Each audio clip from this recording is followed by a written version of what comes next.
உதயநிதியின் சனாதனம் பற்றிய பேச்சு குறித்து நாடாளுமன்றத்தில் பாஜக எம்பி நரசிம்மராவ் தோலுரித்து காட்டியுள்ளார்.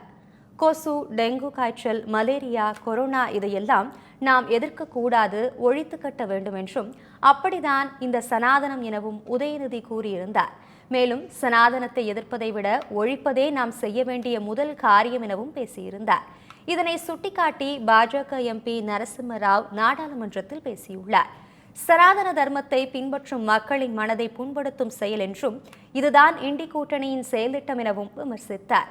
அதேபோல் கர்நாடக அமைச்சர் பிரியங்க் கார்கேவும் பேசியதை சுட்டிக்காட்டிய எம்பி நரசிம்மராவ் இவ்வாறு பேசும் அமைச்சர்கள் உள்ளிட்டோரை பதவியிலிருந்து நீக்க வேண்டும் எனவும் வலியுறுத்தினார்.